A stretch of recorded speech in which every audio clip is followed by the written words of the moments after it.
तो स्टूडेंट्स, आज का हमारा फर्स्ट टॉपिक है हाइजेनबर्ग्स अनसर्टेनिटी प्रिंसिपल। अनसर्टेनिटी का मतलब क्या है? जो सर्टेन ना हो, अनिश्चित, अगर मैं हिंदी में बोलूँ तो हाइजेनबर्ग अनसर्टेनिटी प्रिंसिपल क्या कहता है कि कोई मूविंग पार्टिकल है, ठीक है, वो बात की बात है, हम उसको इलेक्ट्रॉन के साथ कंपेरेबल करते हैं, या आप इलेक्ट्रॉन ही अपने माइंड में सोचो। कोई मूविंग पार्टिकल है तो उसकी आप पोजीशन और मोमेंटम, पोजीशन एंड मोमेंटम। अब अगर मैं मोमेंटम की बात कर रहा हूँ तो P is equal to M into v होती है। P होती है लीनियर मोमेंटम, M है मास उस पार्टिकल का और V है उसकी वेलोसिटी। तो मोमेंटम और पोजीशन उसको हम एक ही टाइम पे साइमल्टेनियसली इकट्ठा एक ही टाइम पे आप हायर एक्यूरेसी के साथ मेज़र नहीं कर सकते। समझ आ रहा है? हायर एक्यूरेसी के साथ आप मेज़र नहीं कर सकते। अगर आप एक को हायर एक्यूरेसी के साथ मेज़र करने की कोशिश करते हो तो दूसरा इनएक्यूरेट हो जाता है। क्लियर? तो क्या बनी डेफिनेशन हमारी? It is impossible to measure position and momentum or velocity of a moving particle with higher accuracy. ठीक, तो लिखिए, इट इज़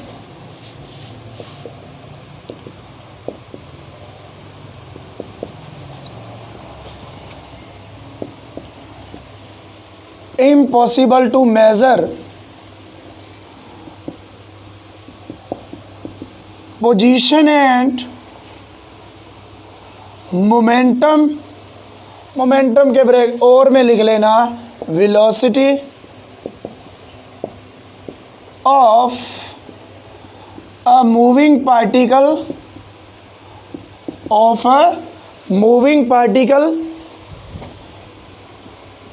से इलेक्ट्रॉन। मान लीजिए हम इलेक्ट्रॉन की बात कर रहे हैं with high accuracy.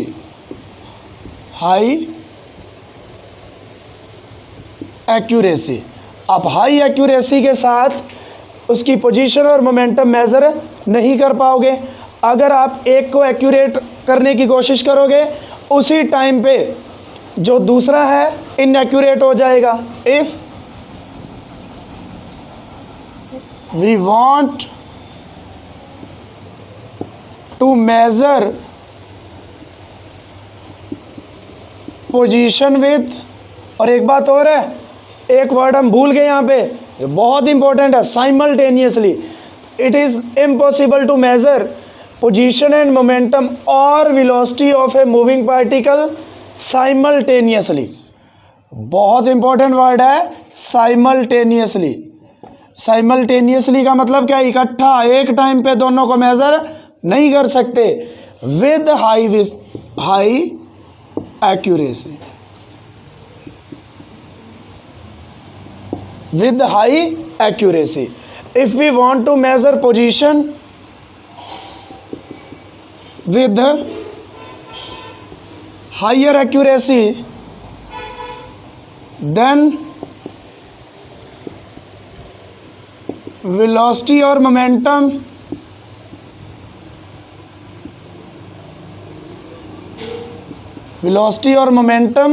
measurement, velocity और momentum की जो measurement है वो बन जाती है less accurate। ठीक है, क्या बन जाती है वो?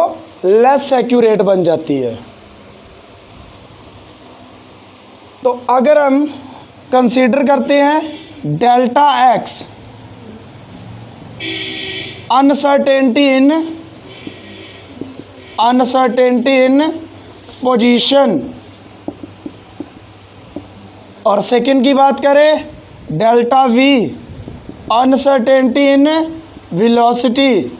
अनसर्टेनिटी का मतलब आप चेंज भी कह सकते हो। तो एम डेल्टा वी वो होगा अनसर्टेनिटी इन मोमेंटम। अब आप कहोगे कि मैंने एम के आगे डेल्टा क्यों नहीं लगाया? तो मास उस बॉडी का चेंज नहीं होगा, वो वही रहना है मूविंग बॉडी का।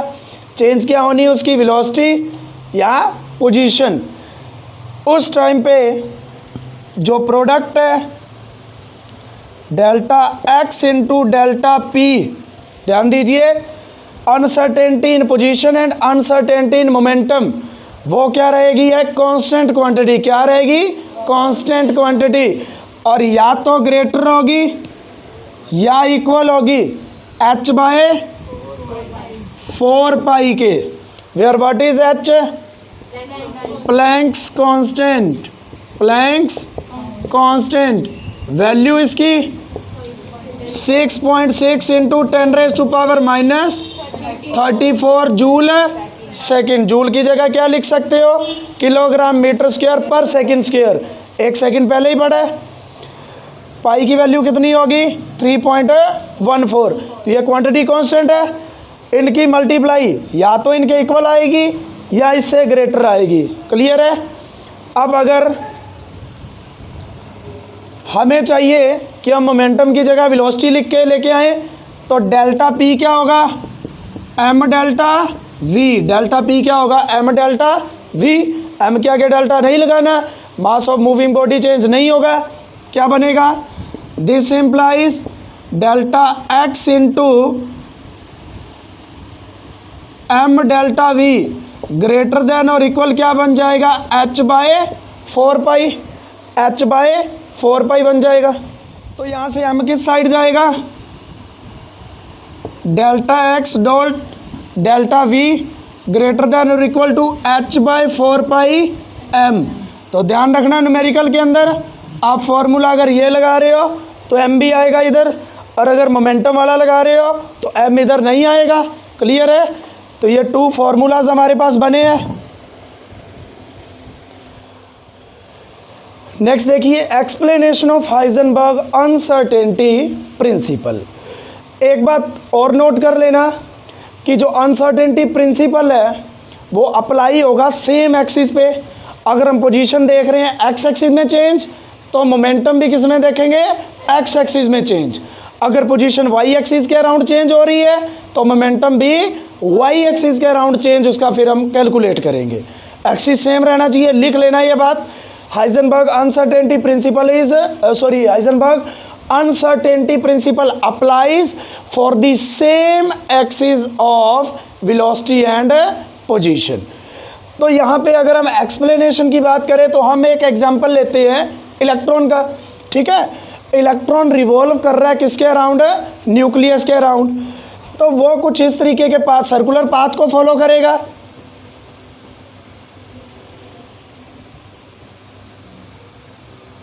एक सर्कुलर पाथ को वो फॉलो करेगा। यहां पे न्यूक्लियस। अब हमें ऑब्जर्व क्या करना है, हमें ऑब्जर्व क्या करना है, उसकी पोजीशन एंड मोमेंटम कह लो या वेलोसिटी कह लो। तो मान लीजिए इलेक्ट्रॉन इस टाइम यहां पे है, ये न्यूक्लियस है। तो हम क्या करते हैं, लाइट इसके ऊपर स्ट्राइक करवाते हैं, और लाइट के अंदर क्या होता है, फोटॉन्स। क्या बोलेंगे उसको, इंसिडेंट फोटोन। इंसिडेंट मतलब जो स्ट्राइक करता है, इंसिडेंट फोटोन। ये स्ट्राइक होगा इसके ऊपर, और हम यहाँ पे माइक्रोस्कोप के साथ इसको क्या कर लेंगे, ऑब्जर्व कर लेंगे। माइक्रोस्कोप, यहां से जो रिफ्लेक्टेड होके जाएगा फोटोन, फोटोन का मतलब क्या, लाइट, लाइट है ना। रिफ्लेक्टेड फोटोन या रिफ्लेक्टेड लाइट जाएगी, कहाँ जाएगी, माइक्रोस्कोप में, और हम इलेक्ट्रॉन की वेलोसिटी मेज़र कर पाएंगे। ऐसा माना गया था कि हम इलेक्ट्रॉन की वेलोसिटी मेज़र कर पाएंगे। इंसिडेंट फोटोन यहाँ आएगा और इससे स्ट्राइक करके यहाँ जाएगा। ठीक है, स्ट्राइक करके यहाँ जाएगा, और इसकी स्पीड कितनी है, इस लाइट से, क्योंकि इसके अंदर लाइट जा रही है, उस लाइट से पता चल जाएगा कि इसकी स्पीड कितनी है। लेकिन फोटोन क्या करता है, आपको पता है, फोटो इलेक्ट्रिक इफेक्ट पढ़ा है आपने। फोटोन क्या करता है, इस इलेक्ट्रॉन को इजेक्ट करवा देता है, इस इलेक्ट्रॉन को इजेक्ट करवा देता है, इजेक्टेड इलेक्ट्रॉन। मतलब मेज़र क्या करने आए हम, वेलोसिटी, लेकिन चेंज क्या होगी, पोजीशन। मतलब आप इकट्ठा मेज़र ही नहीं कर सकते, यही तो इसने बताया था और यही उसकी क्या है, एक्सप्लेनेशन है कि जब एक इलेक्ट्रॉन रिवॉल्व हो रहा था, लाइट फॉल करवाई गई, इसके ऊपर लाइट के अंदर फोटोन होते हैं, वो स्ट्राइक करके जाएंगे माइक्रोस्कोप में, रिफ्लेक्ट होके माइक्रोस्कोप के अंदर रिफ्लेक्ट होके आएंगे तो पता चल जाएगा कि इलेक्ट्रॉन की वेलोसिटी कितनी है। लेकिन फोटोन जब भी इलेक्ट्रॉन पे स्ट्राइक होते हैं, इलेक्ट्रॉन का मास क्या है, नेग्लिजिबल है, बहुत ही कम है। फोटोन क्या करता है, उनको आसानी से इजेक्ट करवा देता है, बाहर निकलवा देता है। इसका मतलब मेज़र तो करने आई वेलोसिटी, बट चेंज क्या होगी, पोजीशन। इट मीन्स हम साइमल्टेनियसली एक टाइम पे इकट्ठा position and velocity of a moving particle measure नहीं कर सकते। किसने बताया था, हाइजेनबर्ग ने, और ये है इसकी एक्सप्लेनेशन। नेक्स्ट टॉपिक देखो, significance of Heisenberg uncertainty principle. First लिख लीजिए, ये भी डी ब्रोगली कंसेप्ट की तरह किसके लिए वैलिड है, स्मॉल के लिए, माइक्रोस्कोपिक के लिए। This is valid for microscopic particles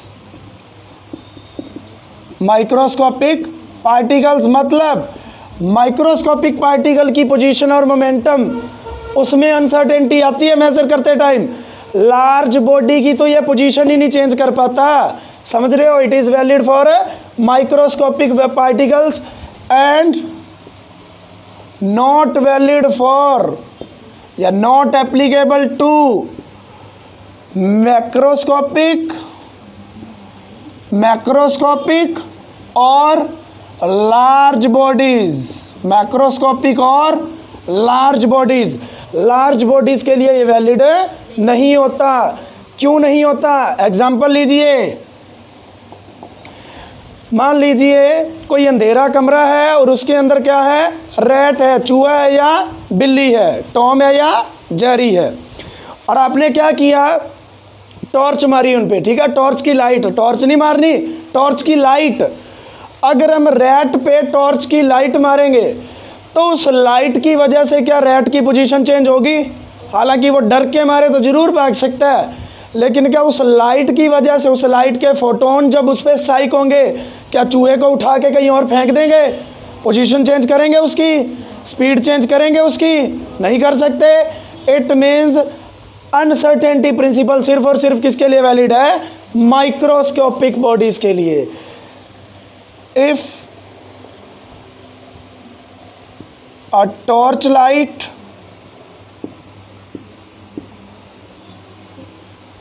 falls on a rat in a dark room, then the light, bracket में इसके लिख लेना, photons cannot change, नहीं कर सकते, cannot change position and velocity of the rat। इसका मतलब लार्ज बॉडीज के लिए ये वैलिड नहीं होता। सेकंड, इसकी सिग्निफिकेंस इंपॉर्टेंस, और वो सिग्निफिकेंस इंपॉर्टेंस रियली बहुत इंपॉर्टेंट है। हमें ये बताया जाता है कि एटम के सेंटर पे क्या होता है, न्यूक्लियस। न्यूक्लियस के अंदर जो होते हैं उनको कलेक्टिवली क्या बोला जाता है, न्यूक्लियॉन्स। और न्यूक्लियॉन्स मतलब क्या क्या होते हैं, प्रोटॉन एंड न्यूट्रॉन्स। और इलेक्ट्रॉन, बोहर ने क्या बताया कि एक सर्टेन सर्कुलर ऑर्बिट में उसके अराउंड क्या करते हैं, न्यूक्लियस के अराउंड रिवॉल्व करते हैं, सर्टेन स्टेशनरी ऑर्बिट के अंदर रिवॉल्व करते रहते हैं।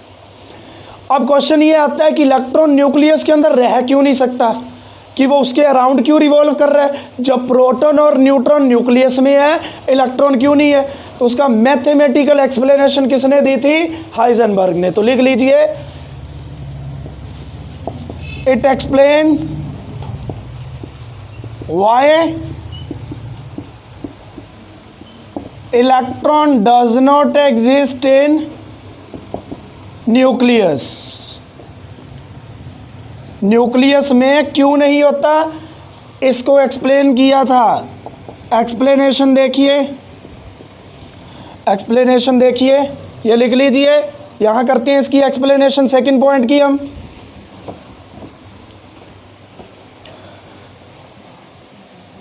एक्सप्लेनेशन,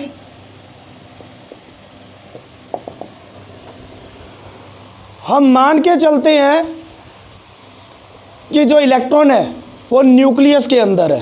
क्लियर है? ये हम सपोज करके चलते हैं। तो उसके लिए हमें पता होना चाहिए diameter of nucleus. Diameter of nucleus वो कितना होता है? 10 पावर -15 मीटर ऑर्डर का होता है। Suppose an electron present in the nucleus. हम मान के चल रहे हैं कि वो न्यूक्लियस में है, और अगर कुछ गलत प्रूफ हुआ तो हम कह देंगे हमारी कंसीडरेशन सपोजिशन क्या थी? रॉन्ग थी। क्लियर? तो देखिए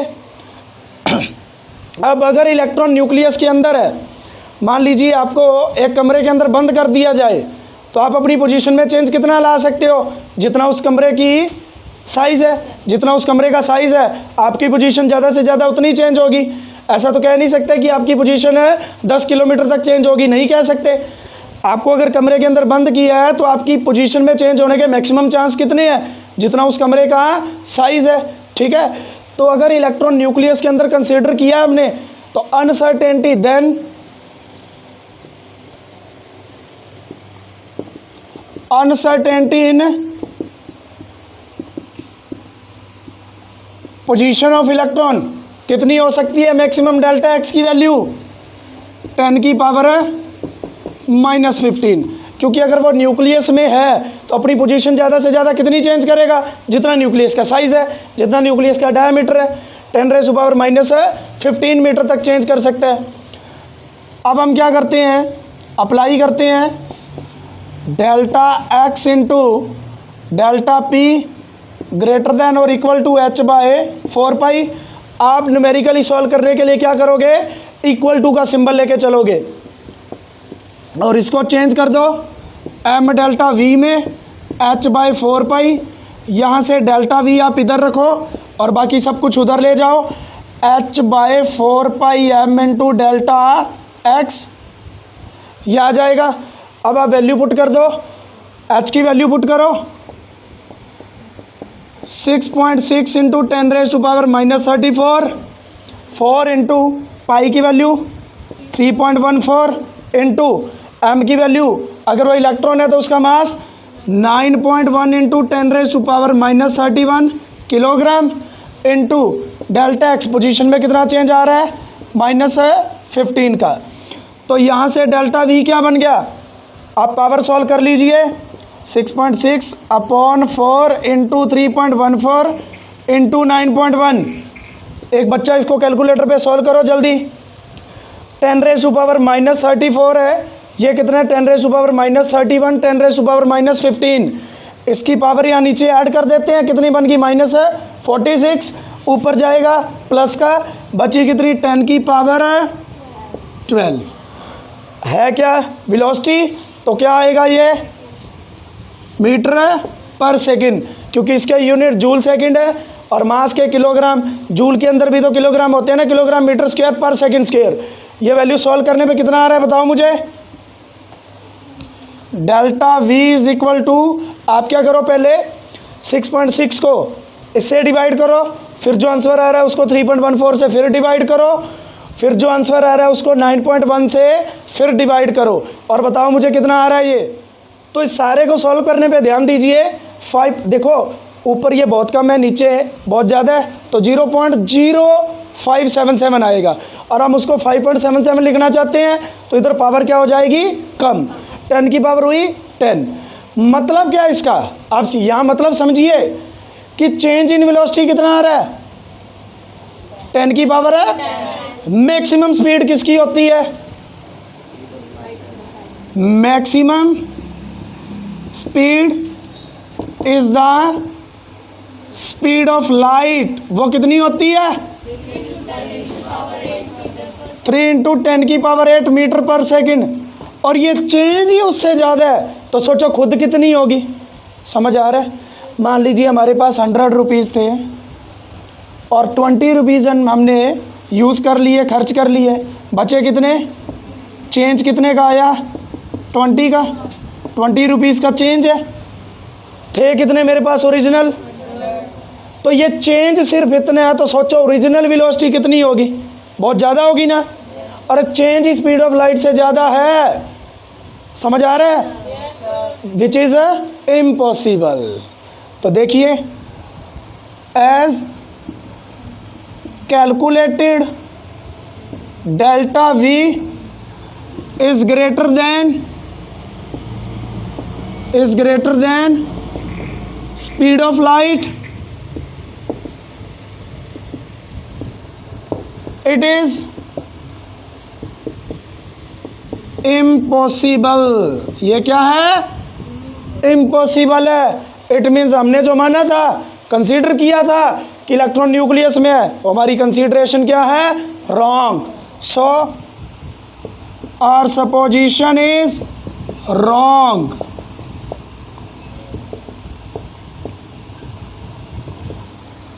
hence an electron can not exist in nucleus. ये इसका मैथमेटिकल प्रूफ है। पहले तो सिर्फ कहा जाता है कि इलेक्ट्रॉन न्यूक्लियस में नहीं होता, उसके अराउंड रिवॉल्व करता है, लेकिन ये इसका मैथमेटिकल प्रूफ है। क्यों? क्योंकि जो डेल्टा वी आ रही है, अगर वो न्यूक्लियस के अंदर है तो उसकी वेलोसिटी में कितना चेंज आना चाहिए? 10⁻10। और मैक्सिमम स्पीड तो होती स्पीड ऑफ लाइट की है, तो चेंज उससे ज़्यादा कैसे हो सकता है?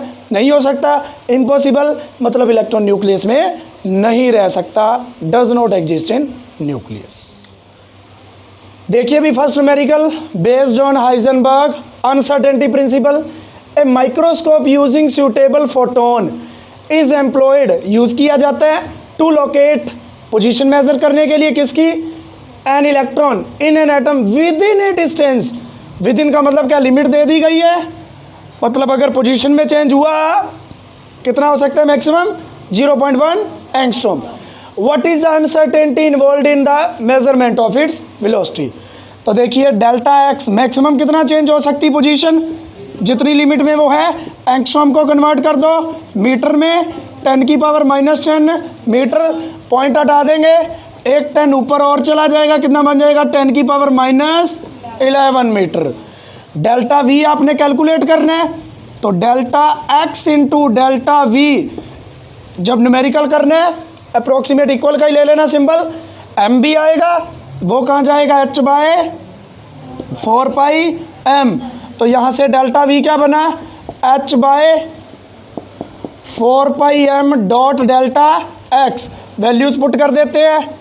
h की वैल्यू 6.6 इंटू 10⁻34, पाई की वैल्यू 3.14, m की वैल्यू 9.1 इंटू 10⁻31, और डेल्टा एक्स पोजीशन में कितना चेंज है? 10⁻11। पावर को सॉल्व कर लेना, माइनस कितना बनेगा? 42, ऊपर जाएगा प्लस का 8 बच जाएगी मीटर। सॉल्व कर लेना इसको। तो सेकंड न्यूमेरिकल देखिए, a golf ball as a mass of 40 gram. Mass कितना गिवन है? तो पहले तो आप इसको किस में कन्वर्ट कर लो? ग्राम में तो पहले ही है, किलोग्राम में डिवाइड किससे करोगे? ऊपर जाके 10⁻³ किलोग्राम। स्पीड दे रखी है, स्पीड दे रखी है, अनसर्टेनिटी इन स्पीड नहीं दे रखा, 45 मीटर पर सेकंड। वो कह रहा है if A speed can be measured with in accuracy of 2%, calculate uncertainty in position. Accuracy वो कह रहा है स्पीड की 2%, अगर एक्यूरेसी 2% है तो अनसर्टेनिटी भी 2%। तो डेल्टा वी क्या आएगा? 2% of 45 metre per second means 2/100 into 45 metre per second. Calculate क्या करना है? डेल्टा एक्स क्या बनेगा? h/4πm delta we. h की value 4 into pi 3.14 m, 40 into 10⁻³ और v कितना है डेल्टा v 2/10, 2 × 45 90, 100 कहाँ जाएगा ऊपर। सॉल्व कर लेना भाई इसको और यूनिट्स लिख देना पीछे मीटर, क्योंकि पोजीशन में अनसर्टेनिटी है तो यूनिट्स क्या आएंगे उसके मीटर ही आएंगे। पोजीशन में अनसर्टेनिटी के यूनिट मीटर आएंगे। यहाँ ध्यान रखना वो कह रहा है एक्यूरेसी 2% रखनी है, मतलब अनसर्टेनिटी आने के चांसेस कितने हैं 2% है। क्लियर है। तो देखिए third numerical, a proton is accelerated to a velocity of 3 × 10⁻⁷ meter per second velocity है, और velocity can be measured within a precision of ±0.5। Plus minus का मतलब चेंज, या बढ़ सकता है या कम हो सकता है। चेंज तो चेंज है हमारे लिए, प्रिसीजन अनसर्टेनिटी कहेंगे इसको। Calculate uncertainty in position of proton. तो पहले तो डेल्टा वी पता होना चाहिए आपको, वो क्या लेंगे आप 0.5% ऑफ वी कितनी है 0.5%, 0.5/100 इंटू वी। वेलोसिटी कितना है 3 × 10⁻⁷। तो कितना बन जाएगा, ये पॉइंट हटा देना 10, कितना हो गया 15 × 10⁻³ नीचे, ऊपर जाएगा माइनस का बचा 4 metre per second. Delta x calculate करना है, h/4πm × डेल्टा। एच की वैल्यू पता है, मास दे रखा है, पाई की वैल्यू 3.14, डेल्टा वी की वैल्यू ये आ गई। पुट करने पे यूनिट्स क्या आएंगे मीटर। कर लेना इसको, सिर्फ इसका ध्यान रखना प्रिसीजन लिखा हुआ है, मतलब उसका क्या है कि उनमें थोड़ा बहुत डिफरेंस है। कितने का 0.5% प्रिसीजन है, वो प्लस हो सकता है माइनस, लेकिन हमारे लिए क्या चेंज चाहे प्लस हो चाहे माइनस हो।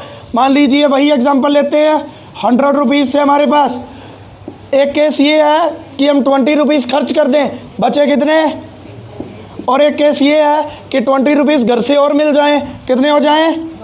दोनों ही केस में ओरिजिनल से चेंज कितना है मेरा, दोनों ही केस में चेंज कितने रुपीज़ का आया, एक में नेगेटिव आया एक में पॉजिटिव, बट चेंज तो चेंज ही है। क्लियर। नेक्स्ट टॉपिक देखिए, quantum mechanical model of atom. अब तक जो हम स्ट्रक्चर ऑफ एटम के अंदर सब कुछ पढ़ रहे थे वो किसके बेस पे था, क्लासिकल मैकेनिक्स के अकॉर्डिंग। क्वांटम मैकेनिकल मॉडल के अंदर इलेक्ट्रॉन का ड्यूल नेचर कंसीडर करना है। तो ऐसे एक्सपेरिमेंट, ऐसे टॉपिक जो ड्यूल नेचर की वजह से एक्सप्लेन हुए, जैसे डी ब्रोगली कंसेप्ट, हाइजेनबर्ग, उसके बाद था black body radiation, Planck's quantum theory, ये सब इन्होंने लीड किया किसके लिए, quantum mechanical model of atom के लिए। क्योंकि आ चुके थे, ब्लैक बॉडी रेडिएशन आ चुका था, प्लैंक्स क्वांटम थ्योरी आ चुकी थी, फोटो इलेक्ट्रिक इफेक्ट आ चुका था, डी ब्रोगली कंसेप्ट आया, उसके बाद हाइजेनबर्ग अनसर्टेनिटी प्रिंसिपल आया। तो इन सभी से एक बात पता चल गई कि इलेक्ट्रॉन का ड्यूल नेचर होता है, पार्टिकल नेचर भी होता है और वेव नेचर भी होता है। तो उसके बेसिस पे फिर एक आया quantum mechanical model of atom. तो इसके अंदर सबसे फर्स्ट जो टॉपिक आया था वो था श्रोडिंजर वेव इक्वेशन। उसने पार्टिकल को क्या माना, उसने इलेक्ट्रॉन के लिए क्या लिखी, एक वेव इक्वेशन लिखी। क्योंकि जब इलेक्ट्रॉन का ड्यूल नेचर होता है, पार्टिकल नेचर भी होता है और वेव नेचर भी, इट मीन्स हम इलेक्ट्रॉन के लिए वेव नेचर कंसीडर कर सकते हैं। तो फर्स्ट टॉपिक आप बना लीजिए इसमें, श्रोडिंजर वेव इक्वेशन।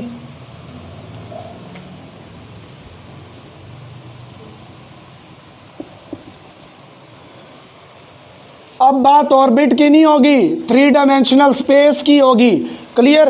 तो श्रोडिंजर ने एक वेव फंक्शन दिया शाई, जो कंप्लीटली डिस्क्राइब क्या करता है, वैसे उसकी सिग्निफिकेंस ये होती है कि वो इलेक्ट्रॉन वेव के एम्पलीट्यूड को बताता है। क्लियर है।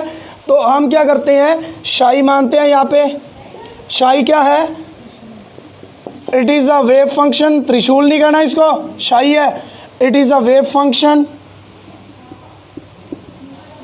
it is a wave function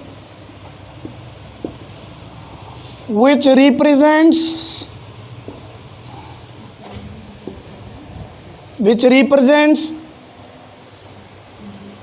the amplitude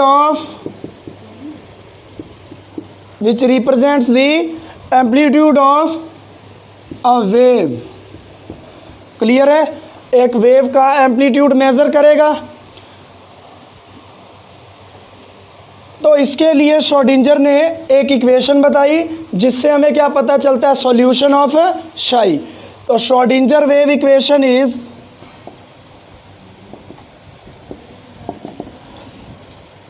curly square psi by curly x square. Curly का मतलब क्या है, पार्शियल डेरिवेटिव। आप 10+2 में पढ़ोगे, +2 में पार्शियल डेरिवेटिव। पार्शियल डेरिवेटिव का मतलब होता है चेंज। शाई में change with respect to x. जिस टाइम एक्स के विद रिस्पेक्ट टू देख रहे हैं, इसका चेंज वाई और जेड कांस्टेंट है, क्योंकि किसकी बात करनी है, स्पेस की। Amplitude of wave in space, space की बात करनी है। तो 3 कोऑर्डिनेट आएंगे, एक्स वाई जेड। एक्स के विद रिस्पेक्ट टू शाई में कितना चेंज है, वाई और जेड कांस्टेंट है, प्लस वाई के with respect to change plus z के with respect to change plus 8 pi square m by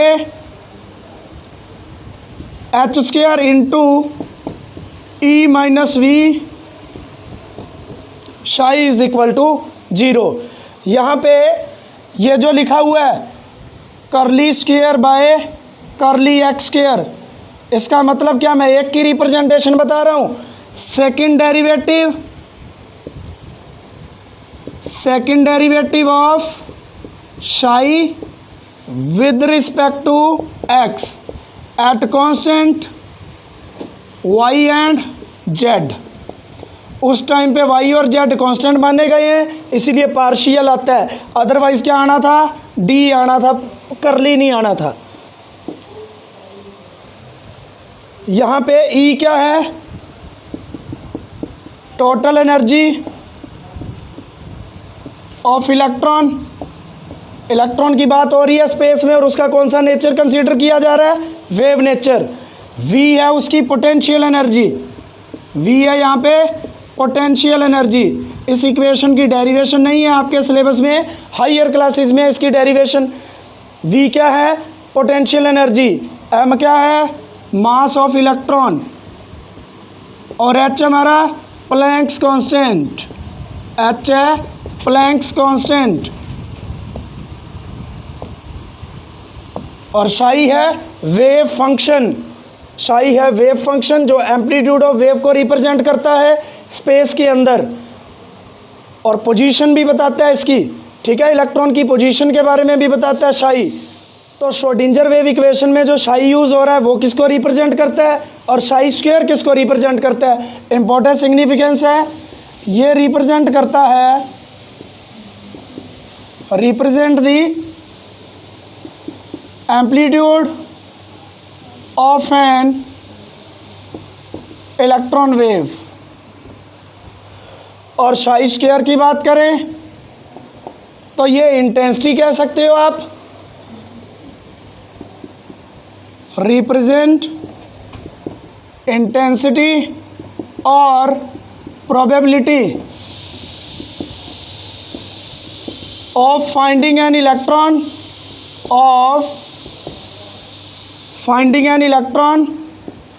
around nucleus. Nucleus के around probability कितनी है इलेक्ट्रॉन फाइंड करने की, around nucleus in 3 dimensional space की बात होगी, ऑर्बिट की बात नहीं होगी यहाँ पे, क्लियर। तो क्वांटम मैकेनिकल मॉडल क्या कहता है कि इलेक्ट्रॉन सर्कुलर ऑर्बिट के अंदर रिवॉल्व नहीं करते, वो 3 डायमेंशनल स्पेस के अंदर रहते हैं, जिसको हम कहते हैं ऑर्बिटल। तो हमारा नेक्स्ट टॉपिक है कंसेप्ट ऑफ ऑर्बिटल। नेक्स्ट देखिए, श्रोडिंगर वेव इक्वेशन के बेसिस पे कंसेप्ट ऑफ ऑर्बिटल। ऑर्बिटल क्या है, एक 3 डायमेंशनल स्पेस है। तो देखिए, according to Schrodinger wave equation, Schrodinger wave equation कह लो और ब्रैकेट में लिख लेना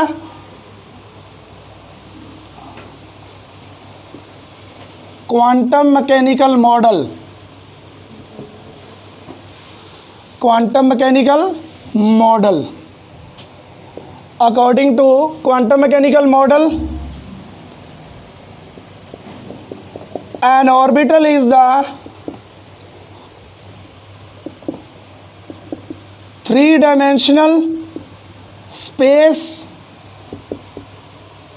around nucleus where the probability of finding an electron is maximum. Where probability of finding an electron is maximum. और ये मिलके क्या बनाता है फिर? इलेक्ट्रॉन क्लाउड बनाता है। ठीक है, ये मिलके क्या बनाता है? Electron cloud. ये कहता है कि कंसेप्ट ऑफ ऑर्बिटल क्या कहता है कि इलेक्ट्रॉन किसी एक शार्प बाउंड्री वाले ऑर्बिट के अंदर नहीं होता, थ्री डायमेंशनल स्पेस में होता है जिसकी कोई शार्प बाउंड्री नहीं होती। लिख लेना, this three dimensional space in which electron cloud is present has no sharp boundary। अब अगर देखा जाए ये अगर न्यूक्लियस है तो उसके अराउंड इलेक्ट्रॉन प्रेजेंट होने की प्रोबेबिलिटी, संभावना ज़्यादा है। ठीक है, क्योंकि अट्रैक्शन होगी उनमें, तो इसके अराउंड जो डॉट्स होंगे वो ज़्यादा हो सकते हैं और गहरे हो सकते हैं। लेकिन जैसे जैसे हम दूर जाते हैं न्यूक्लियस से तो ये डॉट दूर दूर होते जाएंगे और उनकी प्रोबेबिलिटी क्या होती जाएगी? कम होती जाएगी। लेकिन जैसे जैसे हम न्यूक्लियस की तरफ आते हैं डॉट्स एक दूसरे के पास आते हैं। ठीक है, प्रोबेबिलिटी भी उनकी क्या होती है? ज़्यादा होती है। और ये डॉट भी क्या होते हैं? थोड़े डार्क होते हैं। इसका मतलब उनकी इंटेंसिटी भी क्या है? ज़्यादा है। ठीक है, अब ये इलेक्ट्रॉन आप कहोगे इतने इलेक्ट्रॉन कहाँ से आए? ये इलेक्ट्रॉन एक ही है। ये किसकी बात कर रहा हूँ मैं? हाइड्रोजन एटम की। किसकी? हाइड्रोजन एटम की। हाइड्रोजन के अंदर एटॉमिक नंबर इसका 1, इलेक्ट्रॉन कितने होते हैं? 1। इलेक्ट्रॉन एक ही है, वो कभी यहाँ प्रेजेंट होगा, कभी यहाँ होगा, कभी यहाँ होगा, मूव कर रहा है। ठीक है, एक जगह पे रुक नहीं रहा। किसकी तरह अपीयर होगा? इलेक्ट्रॉन क्लाउड की तरह। किसकी तरह अपीयर होगा? वो इलेक्ट्रॉन यहाँ भी होगा, उसकी प्रोबेबिलिटी कम है, यहाँ भी होगा, उसकी प्रोबेबिलिटी यहाँ भी कुछ है। ठीक है, जैसे क्लाउड होते हैं हमारे एनवायरनमेंट में। मान लीजिए आज अगर क्लाउड है तो प्रोबेबिलिटी है ना रेन होने की, हो सकता है क्लाउड वैसे ही चले जाएं, रेन ना हो, और हो सकता है रेन हो। तो वही चीज़ है, प्रोबेबिलिटी हो सकती है कि इलेक्ट्रॉन यहाँ हो सकता है, यहाँ हो सकता है, यहाँ हो सकता है। इसीलिए उसको क्या बोला जाता है? इलेक्ट्रॉन क्लाउड बोला जाता है। ठीक है, तो ऑर्बिटल एक ऐसे, जैसे बोहर ने बोला था कि न्यूक्लियस के अराउंड एक शार्प वो बाउंड्री वाला क्या होता है? स्टेशनरी ऑर्बिट जिसमें इलेक्ट्रॉन रिवॉल्व करता है, उस कंसेप्ट को ये क्या करता है? नेग्लेक्ट। क्योंकि अगर इलेक्ट्रॉन वेव है ये तभी पॉसिबल है जब इलेक्ट्रॉन का सिर्फ और सिर्फ कौन सा नेचर है? पार्टिकल। अगर वेव है तो वेव कभी भी 2 डायमेंशन में नहीं रुकती, वो स्पेस में प्रोपेगेट करती है इस तरीके से। ठीक है, तो आपको ये हम प्रूव कर चुके हैं कि इलेक्ट्रॉन का ड्यूल नेचर होता है डी ब्रोगली के अकॉर्डिंग, वेव नेचर भी और है, पार्टिकल नेचर भी। तो उस अगर वेव नेचर है तो फिर वो एक जगह नहीं रुकेगी, 3 डायमेंशनल स्पेस के अंदर ट्रैवल करती रहेगी। और कहाँ तक करेगी? इन्फिनिट डिस्टेंस तक नहीं जाएगा, क्योंकि न्यूक्लियस के साथ आफ्टर ऑल उसकी अट्रैक्शन भी तो रहेगी ना, आफ्टर ऑल अट्रैक्शन भी तो रहेगी। इसकी एक कोई शार्प बाउंड्री नहीं होती। हम बाउंड्री कंसीडर करते हैं, शार्प बाउंड्री नहीं होती। हम कंसीडर करते हैं कि यहाँ तक प्रोबेबिलिटी मैक्सिमम है, उसके बाद इलेक्ट्रॉन फाइंड करने की प्रोबेबिलिटी मिनिमम है। जहाँ तक मैक्सिमम है प्रोबेबिलिटी, उससे लेके न्यूक्लियस के बीच की डिस्टेंस, उसको क्या कहते हैं? Atomic radii. क्या कहते हैं? एटॉमिक रेडियाई, रेडियस कह देते हैं हम। समझ आ रहा है? जहाँ तक probability of finding an electron possible है, वहाँ से लेके न्यूक्लियस के बीच की डिस्टेंस को हम कहते हैं एटॉमिक रेडियाई। 3rd चैप्टर में डिटेल में पढ़ने वाले हो तो ये क्लियर हो जाएगा आपको कि ऑर्बिटल क्या होता है। 3 डायमेंशनल स्पेस है जहाँ पे इलेक्ट्रॉन के होने की पॉसिबिलिटी, प्रोबेबिलिटी क्या है? मैक्सिमम है। 2 डायमेंशनल ये नहीं होता। नेक्स्ट क्वेश्चन देखिए, difference between orbit and orbital. क्या है ये? Two dimensional, it is a two dimensional circular path in which electron revolves around a nucleus। और ऑर्बिटल क्या है? Three dimensional space, it is a three dimensional space around nucleus in which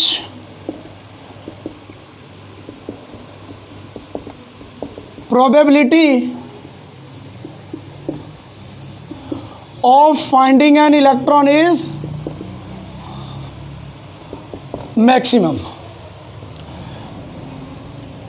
second, orbit किस type की movement को represent करता है? Two dimensional, it represents two dimensional motion of an electron, और ये रिप्रेजेंट करता है three dimensional motion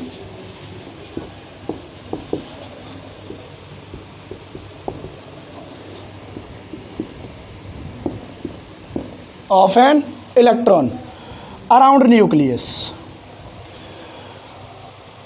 concept of orbit, एक ऑर्बिट में इलेक्ट्रॉन कितने आ सकते हैं? Maximum number of electron in N orbit वो आ सकते हैं 2n², वेयर n क्या है? नंबर ऑफ ऑर्बिट जिस ऑर्बिट में वो रिवॉल्व कर रहा है। फर्स्ट में है तो 2 × 1 का स्क्वायर 1, 1 × 2 2। सेकेंड ऑर्बिट में है तो 2 का स्क्वायर 4, 4 × 2 8। थर्ड ऑर्बिट में है 3 का स्क्वायर 9, 9 × 2 18। फोर्थ में है तो 4 का स्क्वायर 16 × 2 32। क्लियर है? लेकिन मैक्सिमम इलेक्ट्रॉन एक ऑर्बिटल में ज़्यादा से ज़्यादा 2 आ सकते हैं। Maximum number of electron in an orbital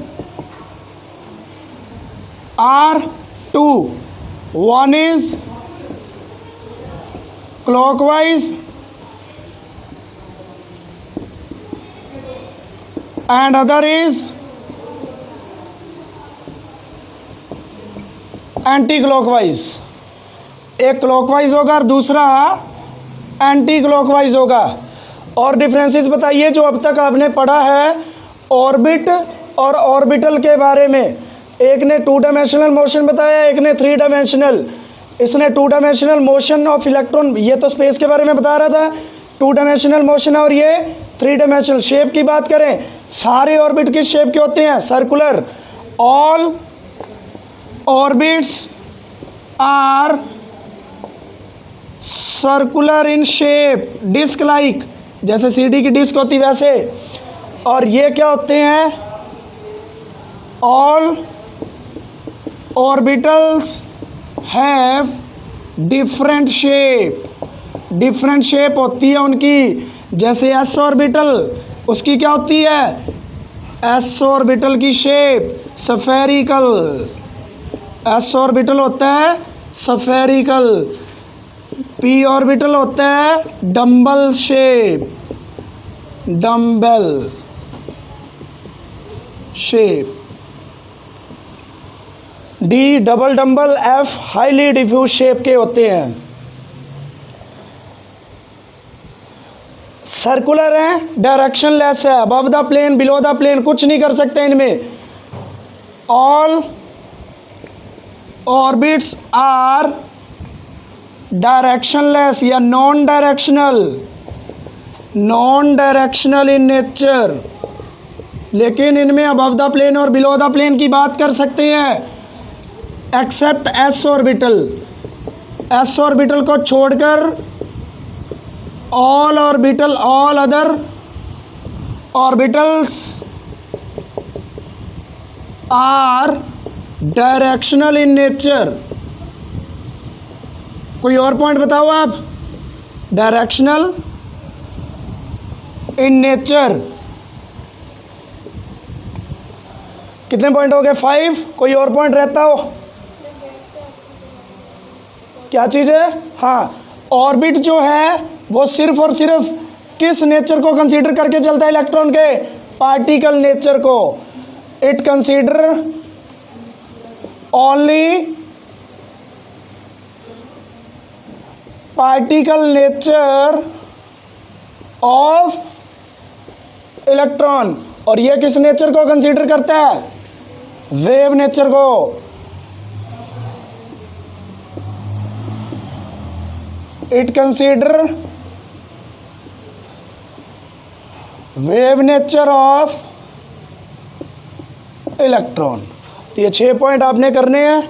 बाकी के टॉपिक कल हम पढ़ेंगे, क्वांटम नंबर्स, वो कल हम करेंगे।